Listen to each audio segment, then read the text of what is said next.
विश्वानि देव सवितर्दुरितानि परासुव यद्भद्रं तन्न आसुव।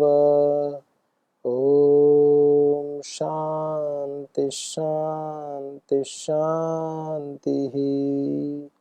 ओम। ओम श्री परमात्मने नमः। ओम श्री परम ऋषिभ्यो नमः। ओम सर्वेभ्यो नमः। ओम। वैदिक संस्कृति के इस अंक में आप सभी का स्वागत है। मनुष्य किस प्रकार से अपने जीवन को जिए, उसका संविधान जिसको मान करके वह इस जीवनचर्या को आगे बढ़ाए, वह क्या है, तो हमारी वैदिक संस्कृति में उसका उत्तर मिलता है। हम वैदिक संस्कृति के अंतर्गत उपनिषदों को देख रहे हैं। ईशोपनिषद के विषय में हमने जाना, प्रारंभ में ऐत्रेयोपनिषद के विषय में हमने देखा, अभी केनोपनिषद के विषय में चर्चा को आगे बढ़ा रहे हैं। पहले हमने देखा कि किस प्रकार से ऐसी कौन सी सत्ता है, केनेशितम पतति प्रेषितम मना, केन किसके द्वारा, ऐसा कौन करता है, वह किसके द्वारा यह सब मन जो है वो इच्छा करता है, प्रेरित होता है, पतति गच्छति जाता है। वाणी किसके द्वारा युक्त होती है, चक्षु प्राण किसके द्वारा। तो इन प्रश्नों का उत्तर हमें आगे मिलेगा। अभी वर्तमान में यह बड़े बड़े प्रश्न उठाए हैं जिज्ञासु ने। केनेशितम ऐसे, इसलिए इसका नाम केनोपनिषद है। केन केन किसके द्वारा, यह समस्त जगत चलायमान है किसके द्वारा। हमारे शरीर में मैं बोल रहा हूं, मेरी वाणी किसके द्वारा। तो प्रश्न उठने चाहिए मन में। आप कहेंगे कि प्रश्न उठने तो चाहिए, उनका समाधान कैसे मिलता है। तो निश्चित जानो, यदि मन में जिज्ञासाएं उत्पन्न होनी प्रारंभ हो गई हैं तो समाधान मिलने भी प्रारंभ हो जाएंगे। ऐसा ही विधान है। बस आप पवित्र हृदय से ईश्वर के समक्ष थोड़े करुणा के भाव से आंसू तो बहाओ। ऐसा कहते हैं कि आप एक अच्छे शिष्य बन जाओ, गुरु तो उपस्थित हो ही जाते हैं। आवश्यकता है एक अच्छा शिष्य बनने की, एक अच्छा भक्त बनने की।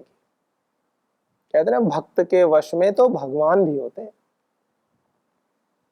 तो आप एक जिज्ञासु तो बनो, आप स्वयं से प्रश्न करना तो सीखो, फिर धीरे धीरे आपको समाधान मिलने लगेंगे। प्रारंभ में गुरुजनों की आवश्यकता होती है और धीरे धीरे जब एक स्तर आ जाता है, जब हमारी प्रगति बहुत उन्नत स्तर पर हो जाती है, तो फिर वह परम पिता परमात्मा भी हृदय में प्रेरणा करते हैं, अंतःकरण में ज्ञान का प्रकाश करते हैं। ऐसे कई प्रसंग आते हैं। वर्तमान काल के ही उदाहरणों में तो परम श्रद्धेय श्री स्वामी जी महाराज, कितने प्रसंग ऐसे हैं। कभी कभी बातों बातों में वह कहते हैं कि जो भी मैं कार्य कर रहा हूं वह ईश्वरीय प्रेरणा से, अंतः प्रेरणा से है। और राष्ट्र कल्याण के कार्यों में जो नए नए थॉट्स आते हैं, नए नए विचार आते हैं, राष्ट्रीय जीवन को राष्ट्रीय परिप्रेक्ष्य में, अंतर्राष्ट्रीय परिप्रेक्ष्य में किस कार्य का क्रियान्वयन करना है, वो करते हैं। ईश्वरीय आज्ञा को, उनके द्वारा जो अंतः प्रेरणा होती है उसका पूरा सम्मान करते हैं और पूर्ण पुरुषार्थ करते हैं, परम पुरुषार्थ करते हैं। इसीलिए तो समष्टि में इतना सुख वो दे पा रहे हैं। एक व्यक्ति अपने जीवन में कितना कार्य कर सकता है, कितने लोगों को सुख दे सकता है, इसके जीते जागते उदाहरण यदि कोई है तो हमें परम श्रद्धेय श्री स्वामी जी महाराज साक्षात हमें दिखाई देते हैं। हमारे सामने उपस्थित हैं परम श्रद्धेय श्री आचार्य श्री जी। दोनों महापुरुष कितना कार्य कर रहे हैं समष्टि के कल्याण के लिए। अन्य ऋषि भी कर रहे हैं, अन्य व्यक्ति भी कर रहे हैं, कोई उनका निषेध नहीं कर रहा हूं, लेकिन आप देखिए योग के क्षेत्र में, आयुर्वेद के क्षेत्र में, कृषि के क्षेत्र में, गौ संवर्धन के क्षेत्र में, स्वदेशी के क्षेत्र में, और अब तो प्राकृतिक चिकित्सा के क्षेत्र में, एक्यूप्रेशर के क्षेत्र में, और भी शिक्षा के क्षेत्र में बहुत बड़े बड़े स्तर पर माने मनुष्य जीवन किस प्रकार से सुंदर बने, निरोग बने, अपने अंतिम लक्ष्य को पाने के लिए वह प्रारंभ से ही प्रगतिशील रहे, उसके सोपान क्या है, एक एक स्टेप बाय स्टेप उसको बताते हैं, उसको जीते हैं। यद्यदाचरति श्रेष्ठ तत्तद्देवेतरो जना। जैसा जैसा श्रेष्ठ पुरुष आचरण करते हैं वैसा वैसे ही जो अन्य लोग हैं वह भी आचरण करते हैं। तो अपने आचरण से हमें बताते हैं, वाणी से तो बताते ही हैं, शब्दों के माध्यम से तो बताते ही हैं, शास्त्रों में जो कहा है, वेदों में जो कहा है, उसको जी करके हमें बताते हैं कि ऐसा संभव है। नहीं तो कालांतर में, बीच में ऐसा कालखंड भी आया, और अभी भी वर्तमान में भी आपने बहुतों के मुंह से सुना होगा, अच्छे अच्छे विद्वान लोग भी ऐसा बोल देते हैं कभी कभी तो, ये तो शास्त्रों की बातें हैं, ये तो वेदों उपनिषदों में लिखा है, ये तो पुस्तकों की बातें हैं, व्यवहार से इसका कोई मतलब नहीं है। अरे ये व्यवहार में घटित होना है, इसीलिए तो शास्त्रों में लिखा गया है। वेद क्या है? संविधान है, कैसे हमें जीवन जीना चाहिए उसका संविधान है। मनुष्यों के लिए क्या उचित है, क्या अनुचित है, किसको अपनाएं, किसका त्याग करें, विधि क्या है, निषेध क्या है, यह तो वेदों में वर्णित है। वेद उपनिषद शास्त्र हमारे पूर्णतः व्यावहारिक हैं। वेद उपनिषद दर्शन आदि शास्त्र हमारे पूर्णतः व्यावहारिक हैं। यह तो होता क्या है, जैसे भगवान राम के जीवन को देखिए, उस कालखंड में आदर्शों का एक ऐसा बड़ा, क्या कहें कि जैसे कहते हैं ना कि एक माइलस्टोन, कि आदर्शों का एक ऐसा सेट कर दिया माइलस्टोन कि उसको तोड़ पाना, उससे आगे जा पाना, तोड़ पाना तो एक अलग विषय हो गया, उससे आगे जा पाना, उस तक पहुंच पाना, उसके नजदीक भी बड़ा संभव है। माने प्रारंभिक अवस्था में गुरु आज्ञा में, माता पिता की आज्ञा से जीवन को जीना, गुरुकुलीय शिक्षा पद्धति को पूर्ण करना, गुरुजनों के निर्देश का, माता पिता के निर्देश का पूरा पूरा पालन करना, और जब राज्याभिषेक का समय हो तो राज्याभिषेक एक बहुत बड़ी घटना होती है, एक राजा बनने के लिए तैयार होना, और इतने सहज भाव से उसको स्वीकार करना, और सायंकाल में जब यह सूचना मिलती है कि आपको तो अभी जाना है वहां पर वनवास के लिए, 14 वर्ष वनों में जाना है, तो भी सहज भाव से ही स्वीकार करते हैं। और मुख्य बात क्या है? मुख्य बात है कि चेहरे की भाव भंगिमाओं पर भी कोई असर नहीं होता है। राज्याभिषेक की सूचना को भी सहर्ष स्वीकार करते हैं, और वनवास जाने की सूचना को भी सहर्ष स्वीकार करते हैं, उसी भाव से स्वीकार करते हैं। इसे कहते हैं आदर्श व्यक्तित्व। इसीलिए तो कहते हैं मर्यादा पुरुषोत्तम पुरुषों में भी उत्तम। गुड, बेटर, बेस्ट होता है ना, सुपरलेटिव डिग्री, बेस्ट। तो ऐसे ही मर्यादा पुरुषोत्तम, पुरुष तो हैं लेकिन पुरुषों में भी मर्यादा के क्षेत्र में उत्तम है, उत्तम कोटि के। यह आदर्श क्या ऐसे ही स्थापित हो जाते हैं? नहीं, बिल्कुल नहीं। जीवन में कठोर तप करना पड़ता है, सदैव ईश्वरीय आज्ञा में रहना पड़ता है, सदैव धन्यवाद की भूमिका में रहना पड़ता है। इस प्रकृति के प्रति, समष्टि के प्रति, परम पिता परमात्मा के प्रति, माता पिता गुरुजनों के प्रति कृतज्ञता का भाव कि सदैव आपने हमें इतना दिया है, तो आज हम आपकी आज्ञा का पालन भी नहीं कर सकते। ये अनंत जन्मों का प्रवाह है, चला आ रहा है, तो इस जन्म में तो हमें गुरु आज्ञा का, माता पिता की आज्ञा का पूर्णतः पालन करना ही है। इस भाव को सदैव बनाएं। गुरुकुलों में हम रहते हैं, छात्र जीवन में बच्चे पढ़ते हैं, जो भी जिस क्षेत्र में कार्य कर रहे हैं, एक तो व्यक्ति के मन में भाव होता है कि हम, छात्र अध्ययन कर रहा है, गुरुजी पढ़ा रहे हैं, शिष्य जी पढ़ रहे हैं, और शिष्य जी पढ़ते समय मन में यह भाव रखें कि नहीं मेरी योग्यता है, मुझे पढ़ना है, पढ़ करके यह कार्य करना है, तो एकदम अलग बात है। और वह पढ़ते समय इस भाव को रखे कि नहीं यह गुरु आज्ञा है मेरे लिए और मुझे पढ़ना है, मैं इसलिए पढ़ रहा हूं क्योंकि मेरे लिए गुरु आज्ञा है ऐसी। इस भाव को मन में बना करके रखे। पढ़ना तो है ही, लेकिन क्योंकि गुरुजी की आज्ञा इसलिए पढ़ रहा हूं, तो पढ़ने के बाद भी जिस क्षेत्र में भी आपको जाना है, जिसमें भी गुरु आज्ञा होगी, तो आपका पूरा अस्तित्व उसको स्वीकार ही करेगा। जिस समय आप पढ़ाई कर रहे हैं तो भी यह समझ करके गुरु आज्ञा है इसलिए मैं पढ़ रहा हूं, तो और मैं जो पढ़ रहा हूं यह भी एक सेवा का ही कार्य है, इसको भी माने,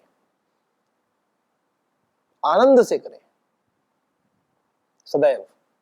और आनुषांगिक जो कार्य होते हैं सेवा के, उनको भी करते जाएं साथ साथ में। तो अपनी फ्रीक्वेंसी को, अपनी जो मनोस्थिति को, मनोदशा को इतने उच्च इस धरातल पर रखना है, सदैव ईश्वरीय आज्ञा में रहते हुए, गुरु आज्ञा में रहते हुए, गुरु जी की चेतना के स्तर से अपने स्तर को सदैव मिलाने का प्रयास करते रहना है। सदैव ऊर्ध्वारोहण का प्रयास करें, उच्च चेतना में जीने का प्रयास करें, दोषों से, विकारों से स्वयं को मुक्त रखें, चाहे शारीरिक विकार हो या मानसिक विकार हो। शारीरिक विकारों से, स्थूल दोषों को तो तुरंत ही छोड़ देवें, और जो मानसिक विकार हैं उनके ऊपर भी सूक्ष्मता से कार्य करते जाएं, करते जाएं, करते जाएं, संस्कार के स्तर तक, उनको दग्ध बीज करने तक, जब तक वह ना हो, पुरुषार्थ करते जाएं। इसी को तो साधना कहते हैं, इसी को तप कहते हैं, इसी को इंद्रिय निग्रह कहते हैं, और इसी को जितेंद्रियता कहते हैं। जब संपूर्ण विषयों पर नियंत्रण हो जाए, और ऐसा संभव है क्योंकि ऋषियों ने कहा है, ऋषियों ने कहा है तो शक्योपदेश, शक्य होता है, जो हो सकता है उसी को उपदेश करते हैं वो, अशक्य का तो उपदेश होता नहीं है। कोई कहने लगे मैं सूर्य को धरती से प्रकट कर दूं, तो संभव नहीं है, प्रकृति के नियम के विरुद्ध है। तो ये सब बातें हमें माननी चाहिए, हमारी संस्कृति इसके विषय में हमें बताती है। व्यक्ति अपनी संस्कृति के ज्ञान के अभाव में पता नहीं कहां कहां भटकता रहता है। अपने इतने शास्त्र हैं, वेद हैं, उपनिषद हैं, दर्शन हैं, पढ़ो, व्याकरण शास्त्र है, व्याकरण शास्त्र भी दर्शन शास्त्र जैसा ही है, व्याकरण शास्त्र भी। लौकिक उदाहरण इतने भरे पड़े हैं अंदर, इतनी अच्छी अच्छी बातें हैं। शुरुआत में ही लिख देते हैं महर्षि पतंजलि, ब्राह्मणेन निष्कारणो धर्मः षडंगो वेदाध्येयो ज्ञेयति, रक्षार्थम वेदानाम अध्ययम व्याकरणम, प्रधानम च षट्सु अंगेषु व्याकरणम, अप्रधाने कृतो यत्नः फलवान भवति, तस्मात् अध्ययम व्याकरणम। पूरा शास्त्र का निचोड़ दे दिया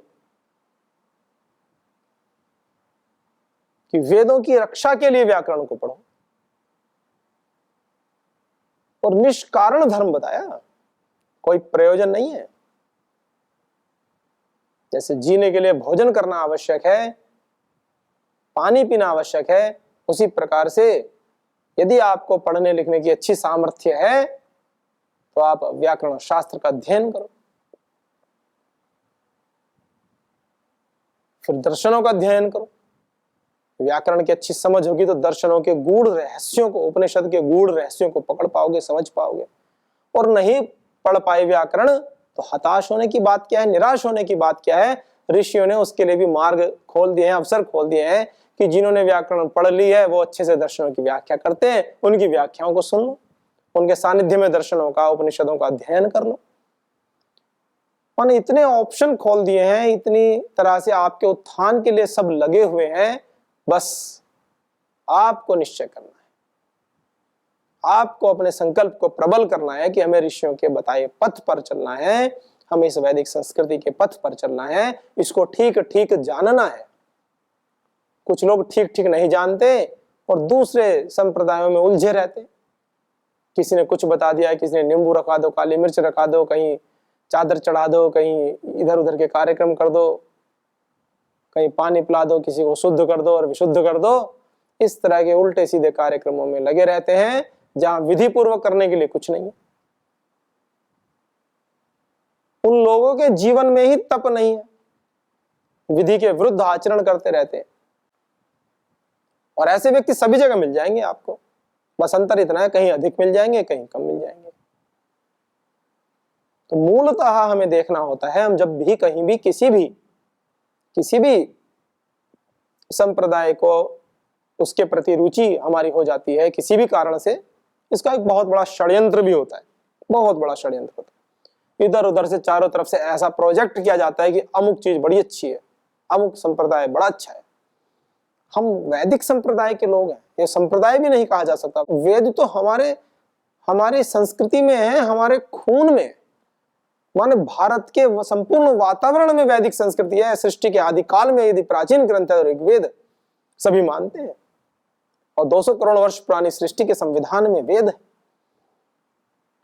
मनुष्य को जीवन कैसे जीना चाहिए वेद बताते हैं। ओम भूर्भुवः स्वः तत्सवितुर्वरेण्यं भर्गो देवस्य धीमहि धियो यो नः प्रचोदयात्। ओम विश्वानि देवः सवितर् दुरितानि परासुव यद् भद्रं तन्नासुव।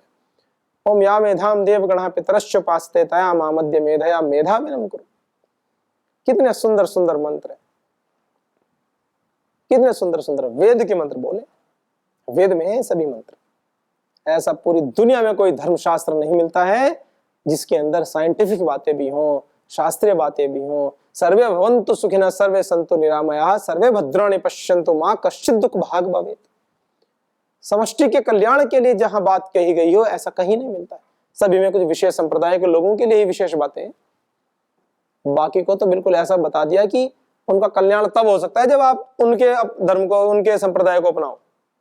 लेकिन वेद एक ऐसा संप्रदाय है, वेद एक ऐसा संप्रदाय तो नहीं कहना चाहिए, वेद सबको समावेशित करके सबके उत्थान की बात करता है सदैव, किसी एक व्यक्ति विशेष की नहीं, सर्व सब के लिए ईश्वर के सच्चे स्वरूप को बता करके असतो मां सद्गमया तमसो मां ज्योतिर्गमया मृत्योर्मा अमृतम गमय, सबको साथ लेके चलने की बात बताता है। अग्नेनाय स्वपथाराय अस्मान विश्वानि देव वयुनानि विद्वान यो युधस्मज्जुहराणमेनो भविष्ठान्तेन मुक्तिं विदेन। सारी कुटिलताओं को, सारे विकारों को नष्ट कर दे और हे अग्निदेव हमें सुपथ से ले चल, ऐसे पथ से ले चल जहां से हम सब कुछ अपने जितने भी बुरे आचरण हैं, बुरे जो बंधन हैं, उन बंधनों को, जो मोह के पाश हैं, जो पकड़ कर रखते हैं, उन सबको हटा करके हमें सीधे राजमार्ग से ले चल अपने पास। राजमार्ग इसलिए कहा क्योंकि राजमार्ग की दूरी छोटी होती है। अन्य मार्ग तो टेढ़े मेढ़े गली इधर उधर खुलती है, राजमार्ग सीधा मार्ग होता है, सीधा सीधा मंजिल पर पहुंचाने वाला मार्ग होता है। तो वैदिक पथ, वैदिक संस्कृति ऐसा ही तो मार्ग की और प्रशस्त करती है। हमें परेशान होए रहते, इतनी बड़ी निधि, इतना बड़ा खजाना, इतना बड़ा सब कुछ तो दिया है उस परमपिता परमात्मा ने, भारत भूमि पर पैदा करने के बाद भी परेशान फिरते हैं, भटकते फिरते हैं, इधर उधर से कृपा करते फिरते हैं। अरे पुरुषार्थ करने के लिए तो भुजाएं दे दी हैं, मस्तिष्क दे दिया, विचार करो, कार्य करो, आगे बढ़ो। इस दुनिया में जो कार्य करते हैं उनके लिए कार्य की कोई कमी नहीं है, और जो नहीं करते हैं उनके लिए कार्य नहीं मिलता है। ऐसी स्थिति बनी हुई है। तो सदैव ईश्वरी आज्ञा में जीवन जीते हुए, गुरु आज्ञा में जीवन जीते हुए अपनी चेतना के स्तर को सदैव उच्च धरातल पर रखें। जब उच्च धरातल पर आप रहेंगे तो आपके जीवन का कल्याण भी उसी गति से होगा। क्योंकि जो जिस चेतना के स्तर पर जीता है, ऋषि उससे जुड़ जाते हैं। इस संसार में अनेक ऋषि हैं, वो इंतजार में रहते हैं कि कब हमारा शिष्य, कब हमारी चेतना से जुड़े। जैसे जैसे आपका लेवल अपग्रेड होता रहता है, वो ऋषि आपको प्रेरणा करते रहते हैं। ईश्वर तो अंतःकरण में प्रेरणा करते ही हैं, ऋषि भी हमारे मित्र बन जाते हैं।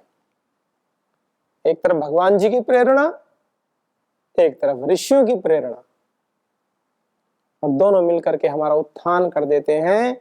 और गुरु तो है ही साक्षात रूप से हमारे समक्ष, तो तीनों सत्ताएं मिलकर के हमारा उत्थान करती हैं। और जब साधक एक जिज्ञासु पूर्ण समर्पण भाव से अपने गुरु के समक्ष बैठता है, ऋषियों के समक्ष बैठता है, परमपिता परमात्मा के समक्ष बैठता है, तो फिर उसको उनका हाथ नहीं पकड़ना होता है, वो तीनों मिलकर के उसका हाथ पकड़ लेते हैं। और फिर अपने बच्चे को जैसे माता पिता आगे बढ़ाते हैं, कठिनाइयों से, विकारों से हटा करके उसका ऊर्ध्वारोहण कराते हैं, उसको जीवन में उन्नति के शिखर पर चढ़ाते हैं, वैसे ही गुरु सत्ताएं भी उसको वहां से निकाल लेती है। कोई अभ्यास, कोई विकार, कोई ऐसी बंधन है जिनसे वो पार नहीं पा रहा है, तो फिर वो उसको संभाल लेती हैं, उसको पकड़ लेती हैं, फिर उसको छोड़ते नहीं है, उसके जीवन का कल्याण करा देती है। लेकिन ऐसे ही हाथ नहीं पकड़ते, ये बात भी समझने की है। जिज्ञासा मन में होनी चाहिए, प्रश्न खड़े होने चाहिए मन में उनके प्रति। वो ये देखते भी हैं पहले कि हाँ ये पक्का है कि कच्चा है। जैसे कुम्हार से घड़ा लेने जाओ तो वो भी ठोक बजा के देखते हैं कि ये घड़ा कच्चा है कि पक्का है। तो भगवान भी ऐसे नहीं कि बस कच्चे कच्चे सारे ऐसे ही जो इधर उधर के अभ्यास हैं, स्वयं से पुरुषार्थ भी ना करना, बस खाली पीने की बातें बातें करना, जो निकम्मे, आलसी, हठी, दुराग्रही, अपनी ही संस्कृति के विरोधी, नास्तिक, ऐसे जो लोग होते हैं उनको वो भी नहीं पकड़ते हाथ। क्योंकि स्वतंत्र कर्ता को स्वतंत्र बताया गया है व्याकरण शास्त्र में भी। परमात्मा ने इतना तो सबको कहा है कि भाई आप अपना कार्य करो, मैं ज्यादा हस्तक्षेप नहीं करूंगा उसमें। तो परमात्मा का फिर क्या रोल है? उनका ये रोल है कि वो आपके अंतःकरण में प्रेरणा कर देंगे। गलत कार्य करेंगे तो लज्जा उत्पन्न हो जाएगी, अच्छा कार्य करेंगे तो उत्साह उत्पन्न हो जाएगा, प्रेम उत्पन्न हो जाएगा, करुणा उत्पन्न हो जाएगी। ये गुण दिए हैं। आप अपना चेक कर लो, अपने को जांच कर लो, अपनी परीक्षण कर लो। कोई किसी की चोरी करता है तो मन में भय उत्पन्न हो जाता है, बिना किसी हुए अपने आप मन में भय उत्पन्न कर देंगे ईश्वर कि भाई गलत काम है। और किसी की मदद करो गरीब की, ऐसा है कि तो आपके मन में उत्साह रहेगा, प्रसन्नता का भाव रहेगा मन में। तो ये गुण उत्पन्न किए। अब कोई अपने अंतःकरण में ईश्वरीय प्रदत्त इन गुणों को मार करके, अंतःकरण की आवाज को दबा करके भी गलत कर्म करता जाए, तो प्रेरणाएं तो उठती हैं, लेकिन जब इतना उसको उपेक्षित कर देगा तो उसको पता ही नहीं चलेगा उठ रही कि नहीं उठ रही। फिर वो गलत कर्म को भी बड़े अच्छे से करता रहेगा, ऐसे सोच के करेगा कि ये तो बस कोई बात नहीं। कुछ होते हैं ना, कॉन्ट्रैक्ट लेते हैं, कॉन्ट्रैक्ट मारने का भी उसको बोलते हैं, वो कुछ सुपारी ले लेते हैं मारने की। उन्हें ये मतलब नहीं है कौन है क्या है, उस व्यक्ति ने उनका जीवन में कभी भी कोई बुरा नहीं किया, कभी नहीं किया। वह किसी व्यक्ति ने कहा ये पैसे दे दिए कि उसको मारना है, कुछ मतलब नहीं है उसे कितने बच्चे हैं, वो क्या अच्छा काम करता है कि गलत काम करता है, क्या करता है, कोई मतलब नहीं है। वो जाते हैं, लेते हैं, मार के जाते हैं, पैसे लेते हैं, बस खत्म। कॉन्ट्रैक्ट किलर बोलते हैं। ऐसे ऐसे भी लोग हैं, ऐसे ऐसे, मतलब उसको व्यवसाय बनाया अपना। ज्यादा नहीं है लेकिन कुछ ऐसे लोग हैं। क्या होगा उन लोगों के जीवन का? मनुष्य जीवन थोड़े जी रहे हैं वो लोग, वो मनुष्य जीवन है ना। मनुर्भव, वेद में कहा मनुर्भव, चिंतन मनन करने वाला बन। मननात मनुष्य, मनन करने वाला होने से मनुष्य है। कोई भी कार्य कहा जाए तो उसको एक बार सोच तो ले, विचार तो ले कि ये कार्य ठीक है कि गलत है। तो इन सब बातों को देखते हुए जब हमें पता चलता है तो निश्चय ही हमारे मन में कुछ प्रश्न तो उठने चाहिए, उठते ही हैं और उठाने भी पड़ेंगे। जब आप बार बार इन विषयों की ओर चिंतन करेंगे तो स्वतः मन में प्रश्न उठने लगेंगे। क्या किसी निरीह निर्जीव पशु की हत्या करके कहीं पर भेंट देना क्या ये धर्म का स्वरूप है? क्या ये किसी संस्कृति का स्वरूप हो सकता है? मन में प्रश्न उठाने होंगे। जो सत्ता हमारी वाणी को भी बोलने की शक्ति प्रदान करती है, जो कानों को भी बोलने की शक्ति प्रदान करती है, जो देखने की शक्ति प्रदान कर रही है, जो प्राण हम ले रहे हैं वो किसकी प्रेरणा से ले रहे हैं? समस्त संसार चलायमान है, किसकी प्रेरणा से चलायमान है? इतने बड़े बड़े प्रश्नों को खोज रहे हैं। इन छोटे छोटे प्रश्नों को खोजेंगे तब तो इन बड़े बड़े प्रश्नों की ओर भी आ पाएंगे। वर्तमान में व्यावहारिक जीवन में जो उठने वाले प्रश्न है उसको भी खोजिए, उन प्रश्नों की लिस्ट बनाइए, अपने प्रश्नों की लिस्ट बनाइए और आप उसका चिंतन कीजिए और बहुत सारे प्रश्नों का समाधान आपको स्वयं से मिलने लगेगा। यही तो जीवन जीने का आनंद है। धीरे धीरे जब इन प्रश्नों से आप उपराम होते जाएंगे, इन प्रश्नों के उत्तर मिलते जाएंगे, तब उपनिषदों के गहरे प्रश्न भी आएंगे कि चक्षु को कौन दृश्य शक्ति देता है, किसकी प्रेरणा से चक्षु देख रहे हैं, किसकी प्रेरणा से वाणी बोल रही है, और क्या कहते हैं। तो इस प्रकार से जो बता रहे हैं, तो इसमें कहा कि कौन है जो श्रोत्रस्य श्रोत्रम मनसो मनो यत वाचो ह वाचम सौ प्राणस्य प्राणा चक्षुष चक्षु अतिमुच्य धीरा प्रेत्यस्मात् लोकात् अमृता भवन्ति। प्रश्नों को और उठा रहे, कह रहे हैं कि किसकी प्रेरणा से होता है, तो उसका उत्तर दे रहे हैं। अभी एक गोलमाल उत्तर देंगे, ऐसे कर देना, किसकी प्रेरणा से, कि जो श्रोत्र का भी श्रोत्र है, ऐसे कि जो सुनने की शक्ति होती है ना, इसका भी जो श्रोता है किसकी प्रेरणा से होता है। इस प्रकार से अभी आगे बताएंगे। हम अपने जीवन में सदैव प्रश्नों को समुचित स्थान दें, अपनी जिज्ञासाओं को मरने ना दें। विलंब हो सकता है, समुचित व्यक्ति या वैदिक विद्वान या जो वेदों के अनुसार आपको उत्तर ना मिले, लेकिन जिज्ञासाओं को मरने मत दो। जिज्ञासाओं को सदैव जीवंत बनाए रखो ताकि उनका समाधान मिले, आपके जीवन में प्रकाश हो, सभी आनंद से रहें, सभी के जीवन में शुभ का वास हो, अपने जीवन को दिव्य जीवन बनाएं, ईश्वरीय पथ की ओर आगे बढ़ें, अपने सभी विहित कर्मों को करते हुए ही ईश्वरीय आनंद में रहें। इन्हीं शुभ भावनाओं के साथ आज के अंग को विराम देते हैं। ओम शांति शांति शांति। ओम श्री गुरुभ्यो नमः। सर्वेभ्यो नमः।